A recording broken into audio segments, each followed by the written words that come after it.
ধর্মেন্দ্রর পরে বা নিশানায় নীতিন গাডকারি, রাজধানীতে সরগরম ই-20 জনতা পার্টি বিতর্ক। দিল্লিতে শুভেন্দুর বড় বৈঠক, এনসিপিতে যোগ দেওয়া কাকলি সুদীপ শতাব্দীদের উপস্থিতি ঘিরে জোর জল্পনা। প্রশ্ন ফাঁস রুখতে মোদী সরকারের করা বিল, 10 বছরের জেল ও 10 কোটি টাকা জরিমানার প্রস্তাবে সংসদে তুমুল হাঙ্গামা। অন্নপূর্ণা যোজনা নিয়ে বড় ঘোষণা, 30 আগস্টের আগে কি করতে হবে জানালো রাজ্য সরকার। শুভেন্দুর করা মামলা খারিজ, কলকাতা হাইকোর্টে আদালতের পর্যবেক্ষণ ঘিরে রাজনৈতিক চর্চা তুঙ্গে। নবান্নে বড় পরিবর্তন, নীল সাদার বদলে গেরুয়া নাম ফলক, নতুন প্রশাসনিক পরিচয়, শুরু বিতর্ক। সায়নী ঘোষকে নিয়ে প্রশান্ত কিশোরের মন্তব্য, রাজনৈতিক মহলে নতুন করে শুরু জল্পনা। ককরোচ মন্তব্যে কঙ্গনার কটাক্ষ, বিতর্কিত মন্তব্য ঘিরে দেশজুড়ে তীব্র প্রতিক্রিয়া। ই-20 নিয়ে সোশ্যাল মিডিয়া অপমানজনক পোস্ট, বম্বে হাইকোর্টের দ্বারস্থ নীতিন গাডকারি। 10 দিন পর হাসপাতাল থেকে ছাড়া পেলেন সোনম ওয়াংচুক, রাজঘাটে শ্রদ্ধা জানিয়ে লাদাখের পথে যাত্রা। পদত্যাগের পর সিজেপির করা হুঁশিয়ারি, রাজনৈতিক মহলে শুরু নতুন আলোচনা। মঙ্গলবার দিল্লিতে শুভেন্দু মাস্টার স্ট্রোক, এনসিপির 20 সাংসদকে নিয়ে বৈঠক ঘিরে তুঙ্গে জল্পনা। মন্ত্রিত্ব থেকে ইস্তফার পর ধর্মেন্দ্রকে সংসদে সংবর্ধনা, স্লোগানে মুখর সংসদ ভবন। রাজ্যের শিক্ষক বদলি নীতিতে বড় পরিবর্তন, কারা পাবেন ট্রান্সফারের সুযোগ জানুন বিস্তারিত। সবুজ সাথী প্রকল্পে বড় পরিবর্তনের ঘোষণা, নবম শ্রেণী সাইকেল প্রকল্পে আসছে নতুন নিয়ম। রেশন ব্যবস্থা নিয়ে রাজ্য সরকারের বড় ঘোষণা, সাধারণ মানুষের জন্য কি বদল আসছে। অনুব্রত মণ্ডলকে শর্ত সাপেক্ষে স্বস্তি, 100 ট্রাক মামলা, হাইকোর্টের গুরুত্বপূর্ণ নির্দেশ। বিজেপি সাংসদের বাড়িতে টিনার উপস্থিতি, নতুন রাজনৈতিক সমীকরণ নিয়ে জোর চর্চা। রাজ্যে প্রথমবার মেধাবী ডাক্তারদের বিশেষ সংবর্ধনা, নবান্নের নতুন উদ্যোগে উৎসাহ চিকিৎসকদের। কলকাতা নিট আন্দোলনে আরো গ্রেপ্তার, ধৃতের সংখ্যা বেড়ে 16, তদন্তের নতুন মোড়। তৃণমূল ছেড়ে যাওয়া 20 সাংসদের সঙ্গে বঙ্গভবনে শুভেন্দুর বৈঠক, জাতীয় রাজনীতি থেকে তৈরি হচ্ছে নতুন সমীকরণ। বিধানসভায় বিস্ফোরক অভিযোগ, 13 জন বিধায়কের স্বাক্ষর জাল, চাঞ্চল্য রাজ্য রাজনীতিতে। ধর্মেন্দ্র প্রধানের ইস্তফার পর নতুন বিতর্ক, 3 রাজ্যের শিক্ষামন্ত্রীর পদত্যাগের দাবিতে জোরদার আন্দোলন। ধর্মতলা কাণ্ডে পুলিশের পুনর্নির্মাণ, ধৃতদের খালি পায়ে হাঁটিয়ে ঘটনার তদন্তে নতুন মোড়। 1 আগস্ট থেকে এলপিজির নতুন নিয়ম, ইন্ডিয়ান এইচপি ভারত গ্যাস গ্রাহকদের জন্য বড় পরিবর্তন। 200-500 নোট নিয়ে নতুন নিয়ম, 100 টাকার নোট সম্পর্কে কি জানালো সরকার। আন্দোলন মানেই লাঠিচার্জ নয়, দিল্লি পুলিশের ভূমিকা নিয়ে সুপ্রিম কোর্টের কড়া বার্তা। যন্তর মন্তরের ছাত্র আন্দোলনে পুলিশের ভূমিকা প্রশ্নে সুপ্রিম কোর্টের গুরুত্বপূর্ণ পর্যবেক্ষণ। বহুমূল্য গাছ পাচার মামলায় বড় অভিযোগ, তদন্তের নির্দেশ আদালতে, রাজনৈতিক মহলে চাঞ্চল্য। রাম মন্দির অনুদান মামলায় সুপ্রিম কোর্টের নির্দেশ, 2 সপ্তাহের মধ্যে জমা দিতে হবে তদন্ত রিপোর্ট। 12 চাকা লরি ভর্তি গরু আটক, ঘটনাকে ঘিরে রাজনৈতিক উত্তাপ আরও বাড়ল। দুর্গাপুজো কমিটির নেতাদের ভূমিকা নিয়ে বিতর্ক, খড়গপুরের বিধায়ককে ঘিরে নতুন প্রশ্ন। শিক্ষকদের বদলি নীতিতে বড় পরিবর্তন, প্রকাশিত হল নতুন ট্রান্সফার গাইডলাইন। সিকিম সুড়ঙ্গ বিপর্যয়ে নিহতদের পরিবারের পাশে সরকার, চাকরি ও আর্থিক সহায়তার ঘোষণা। পুলিশের ভ্যান আটকে ভাইরাল ভিডিও, মডেল রিয়া এহিরের থানায় অভিযোগে নতুন বিতর্ক। তৃণমূল কি ভাঙনের মুখে, একের পর এক নেতা দল ছাড়ায় মুখ খুলেন প্রশান্ত কিশোর। গভীর নিম্নচাপের জেরে ভয়াবহ বৃষ্টির আশঙ্কা, কোন কোন জেলায় জারি সতর্কতা।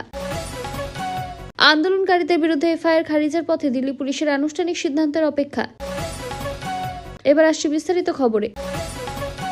ধর্মেন্দ্র প্রধানকে ঘিরে সাম্প্রতিক রাজনৈতিক বিতর্কের পর এবার কেন্দ্রীয় সড়ক পরিবহন ও মহাসড়ক মন্ত্রী নীতিন গাডকারিকে কেন্দ্র করে নতুন বিতর্ক শুরু হয়েছে। সোশ্যাল মিডিয়া হঠাৎ করে ই-20 জনতা পার্টি নামের একটি নতুন অনলাইন আন্দোলন সামনে এসেছে। এই গোষ্ঠীর মূল দাবি, 20% ইথানল মিশ্রিত পেট্রোলের পরিবর্তে সাধারণ মানুষকে 100% বিশুদ্ধ পেট্রোল ব্যবহারের সুযোগ দিতে হবে। তাদের অভিযোগ, ই-20 জ্বালানি ব্যবহারের ফলে বহু গাড়ির মাইলেজ কমছে, রক্ষণাবেক্ষণের খরচ বাড়ছে, বিশেষ করে পুরনো গাড়িগুলিতে ইঞ্জিন সংক্রান্ত সমস্যা দেখা দিচ্ছে। রবিবার সকাল থেকেই সংগঠনের সোশ্যাল মিডিয়া অ্যাকাউন্ট দ্রুত জনপ্রিয়তা পেতে শুরু করে, বিভিন্ন মিম, ব্যঙ্গাত্মক পোস্ট ও ভিডিওর মাধ্যমে তারা ইথানল নীতির বিরুদ্ধে প্রচার চালাচ্ছে। আন্দোলনের ধরন অনেকটা আগের ককরোচ জনতা পার্টির মতো। ইতিমধ্যে স্বেচ্ছাসেবক ও মুখপাত্র নিয়োগের প্রক্রিয়া শুরু হয়েছে বলে দাবি করা হয়েছে। এই বিতর্কের কেন্দ্রে রয়েছে নীতিন গাডকারি, কারণ তিনি দীর্ঘদিন ধরে ইথানল ভিত্তিক জ্বালানির পক্ষে কথা বলে আসছেন। বিরোধী দলগুলির একাংশে নীতি নিয়ে প্রশ্ন তুলেছে এবং সংসদে বিষয়টি উত্থাপনের প্রস্তুতি নেওয়া হচ্ছে। সম্প্রতি কেন্দ্রের তরফে স্বীকার করা হয়েছে যে ই-20 জ্বালানি ব্যবহারের কিছু ক্ষেত্রে মাইলেজ 3 থেকে 5% পর্যন্ত কমতে পারে, যদিও সরকার জানিয়েছে ইঞ্জিনের ক্ষতি কোনো নিশ্চিত প্রমাণ তাদের কাছে নেই। এদিকে বিভিন্ন পরিবহন সংগঠন ও নাগরিক সংগঠন দিল্লিতে ইথানল নীতির বিরুদ্ধে কর্মসূচির ডাক দিয়েছে। 31 জুলাই গাড়ি মিছিল ও 4 আগস্ট সংসদ অভিযান করার কথা জানানো হয়েছে। তাদের দাবি, সাধারণ মানুষ যখন পুনর্মূল্যে পেট্রোল কিনছেন তখন বাধ্যতামূলকভাবে ইথানল মিশ্রিত জ্বালানি কেন ব্যবহার করতে হবে? এই প্রশ্নের উত্তর সরকারের দেওয়া উচিত। তবে নীতিন গাডকারিকে সরানো হচ্ছে বা তার পদত্যাগ নিশ্চিত এমন কোনো সরকারি ঘোষণা বা নিশ্চিত তথ্য এখনো প্রকাশিত হয়নি।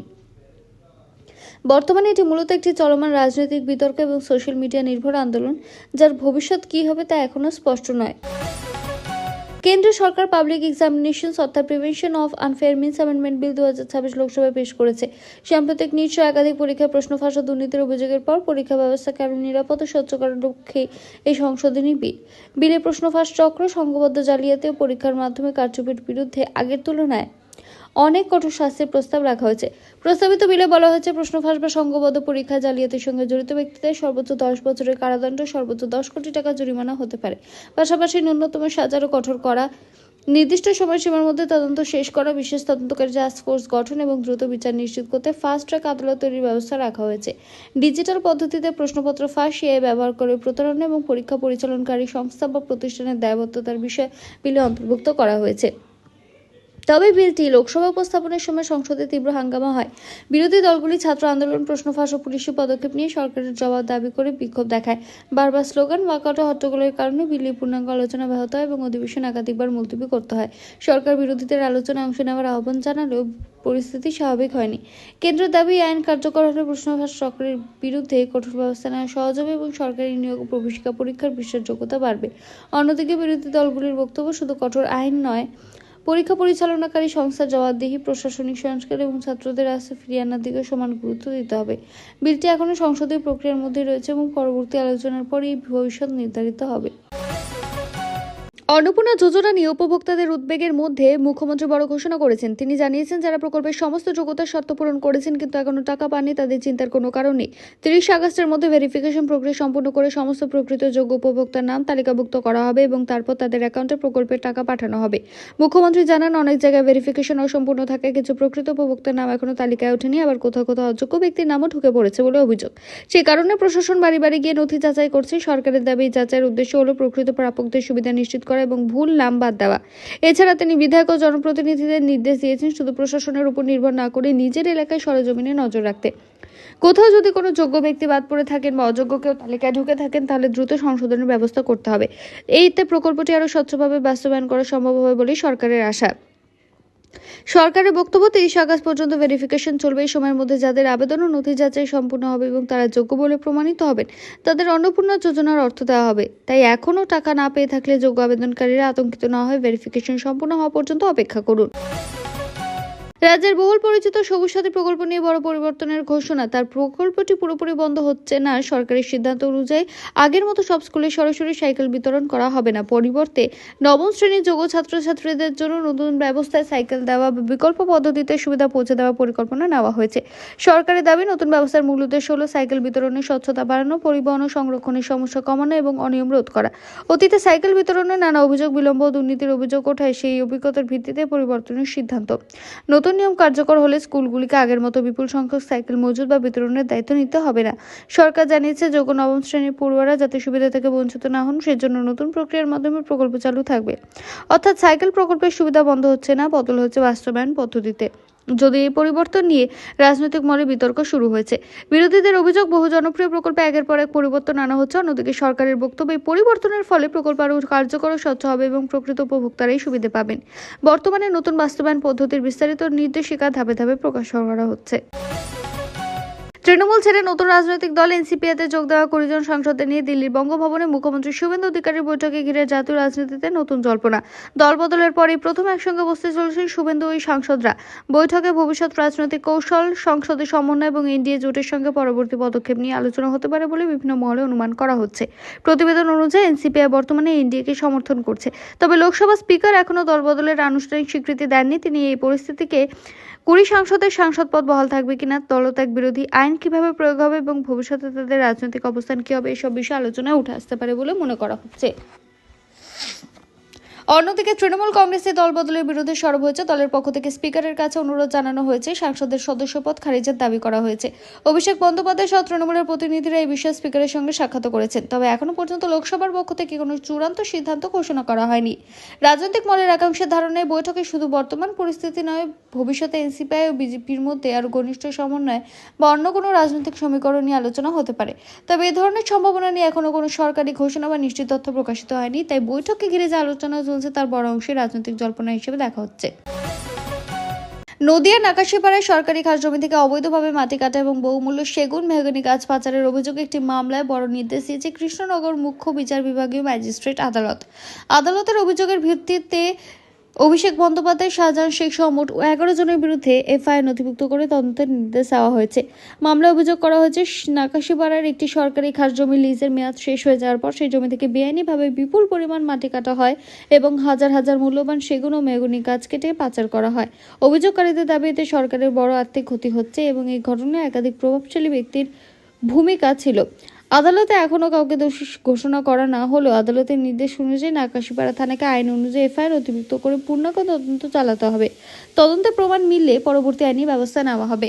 এই নির্দেশের পর মামলাকারীদের মধ্যে সন্তোষের পরিবেশ দেখা যায়। অন্যদিকে অভিযুক্তদের বিরুদ্ধে ওঠা অভিযোগ এখনও আদালতে প্রমাণিত হয়নি। তাই তদন্ত শেষ হওয়া পর্যন্ত এবং আদালতে পরবর্তী প্রক্রিয়ার ভিত্তিতে এই মামলার প্রকৃত উদাহরণ বা অবস্থান স্পষ্ট হবে। অযোধ্যা রাম মন্দিরে ভক্তদের অনুদান আত্মসাতের অভিযোগে চলা মামলায় সুপ্রিম কোর্ট গুরুত্বপূর্ণ নির্দেশ দিয়েছে। আদালত উত্তরপ্রদেশ সরকারের গঠিত বিশেষ তদন্তকারী দল অর্থাৎ সিটকে 2 সপ্তাহের মধ্যে তদন্তের অগ্রগতি জানিয়ে স্ট্যাটাস রিপোর্ট জমা দিতে বলা হয়েছে। একই সঙ্গে তদন্ত যাতে দ্রুত, স্বচ্ছ এবং নিরপেক্ষভাবে হয় সেদিকে জোর দিতে বলা হয়েছে। শুনানির সময় আদালত জানায়, এত বড় ধর্মীয় প্রতিষ্ঠান অনুদান সংক্রান্ত অভিযোগ অত্যন্ত সংবেদনশীল। তাই তদন্ত কোনো গাফিলতি বা অযথা বিলম্ব বরদাস্ত করা হবে না। সুপ্রিম কোর্ট আরও পরামর্শ দেয় যে তদন্তকে আরও নির্ভুল করতে এসআইটিতে একজন ফরেন্সিক অডিটর অন্তর্ভুক্ত করা হোক, যাতে আর্থিক লেনদেনের হিসাবপত্র পেশাদারভাবে যাচাই করা হোক। উত্তরপ্রদেশ সরকার আদালতে জানিয়েছে তারা এই পরামর্শ মেনে চলবে। এর আগে আদালত মামলা তদন্তের ওপর নিজে নজরদারি করার সিদ্ধান্ত নিয়েছিল এবং রাম জন্মভূমি তীর্থক্ষেত্র ট্রাস্টকে অনুদান সংক্রান্ত সমস্ত নথি সংরক্ষণ করার নির্দেশ দিয়েছিল। আদালত স্পষ্ট করে বলেছে, তদন্ত শেষ হওয়ার আগে কোনো সিদ্ধান্তে পৌঁছানো উচিত নয় এবং বিষয়টি নিয়ে অযথা রাজনৈতিক সম্পর্ক বা বিতর্ক তৈরি করা উচিত নয়। প্রসঙ্গত, এই মামলার অভিযোগ উঠেছে যে রাম মন্দিরে ভক্তর কাছ থেকে দেওয়া অনুদানের একটি অংশে অনিয়ম ও আত্মসাতের ঘটনা ঘটেছে। তবে অভিযোগগুলি তদন্ত এখনও চলছে এবং আদালত এখনও কাউকে দোষী প্রমাণিত করেনি বা ঘোষণা করেনি। তদন্তের সংস্থার চূড়ান্ত রিপোর্টের ভিত্তিতেই পরবর্তী আইনি পদক্ষেপ নেওয়া হবে।